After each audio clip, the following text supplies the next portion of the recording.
പാലക്കാട് മലമ്പുഴയിൽ മദ്യം നൽകി വിദ്യാർത്ഥി അധ്യാപകൻ പീഡിപ്പിച്ച സംഭവത്തിൽ സ്കൂളിനെതിരെ ഗുരുതരമായ കണ്ടെത്തൽ. ദിവസങ്ങളോളം സംഭവം മറച്ചുവെച്ചെന്നും ചൈൽഡ് ലൈനിൽ പരാതി നൽകിയത് പോലീസ് അന്വേഷിച്ചെത്തിയപ്പോഴാണെന്നും സ്പെഷ്യൽ ബ്രാഞ്ച് റിപ്പോർട്ടിൽ പറയുന്നു. ഗുരുതര കണ്ടെത്തലുകൾ ചൂണ്ടിക്കാണിച്ച് സ്കൂൾ അധികൃതർക്കെതിരെ നടപടിയെടുക്കും. ഐഷത്തുൽ ഷംന പാലക്കാട് നിന്ന് വിവരങ്ങളുമായി ചേരുന്നു. ഷംന, വിശദാംശങ്ങൾ.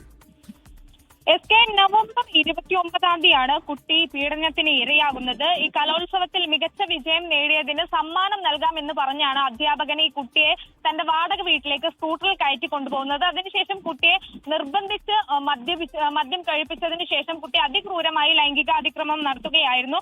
പിന്നീട് ഡിസംബർ 18 കുട്ടി തന്റെ സഹപാഠിയോട് ഈ വിവരങ്ങൾ പറയുന്നത്. അങ്ങനെയാണ് ഈ സംഭവം പുറം ലോകം അറിയുന്നത്. സഹപാഠിയുടെ രക്ഷിതാക്കളാണ് ഇത് സ്കൂൾ അധികൃതരെ അറിയിക്കുന്നത്. പക്ഷെ അതിനുശേഷം സ്കൂൾ അധികൃതർ ചൈൽഡ് ലൈനിലോ മറ്റ് പോലീസിലോ അറിയിക്കാതെ മാനേജ്മെന്റ് മുഖാന്തരം അധ്യാപകനെതിരെ നടപടിയെടുത്ത് ആ സംഭവം ഒതുക്കി തീർക്കുകയാണ് ഉണ്ടായത്. പിന്നീട് സ്പെഷ്യൽ ബ്രാഞ്ചിന് കിട്ടിയ രഹസ്യ വിവരത്തെ തുടർന്നാണ് ഈ കേസിൽ വീണ്ടും അന്വേഷണം നടക്കുന്നതും ഈ സ്കൂളിനെതിരെ കൂടി ഗുരുതരമായ കണ്ടെത്തലുകൾ ഉണ്ടാകുന്നതും. എന്തായാലും സ്പെഷ്യൽ ബ്രാഞ്ചിന്റെ റിപ്പോർട്ട് പ്രകാരം സ്കൂളിനെതിരെ ഇപ്പോൾ കൂടുതൽ കണ്ടെത്തലുകൾ ഉണ്ടായിരിക്കുകയാണ്. അതായത് കൃത്യമായി എല്ലാ വിവരങ്ങളും സ്കൂൾ അറിഞ്ഞിട്ട് പോലും, സ്കൂൾ അധികൃതർ അറിഞ്ഞിട്ട് പോലും ഇത് പോലീസിനെയോ ചൈൽഡ് ലൈനെയോ അറിയിച്ചില്ല, മറച്ചു വെക്കുകയായിരുന്നു മനഃപൂർവ്വം എന്നാണ് കണ്ടെത്തൽ. എന്തായാലും സ്കൂളിലെ പ്രഥമ അധ്യാപകൻ, മാനേജ്മെന്റ് പ്രതിനിധികൾ ഇവരോട് പാലക്കാട് സബ് ഡിവിഷൻ ഓഫീസിലേക്ക് ഹാജരാകാൻ നിർദ്ദേശം നൽകിയിട്ടുണ്ട്.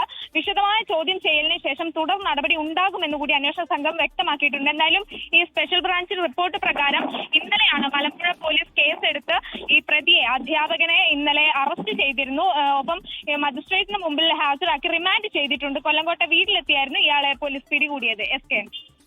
ലോകത്തെവിടെയായാലും ഏത് സമയത്തും 24 വാർത്തകളും ഓഗ്മെന്റഡ് റിയാലിറ്റി പാക്കേജുകളും എക്സ്പ്ലെയിനറുകളും വിശദമായി കാണാൻ ഞങ്ങളുടെ യൂട്യൂബ് ചാനൽ നിങ്ങൾക്ക് സബ്സ്ക്രൈബ് ചെയ്യാം.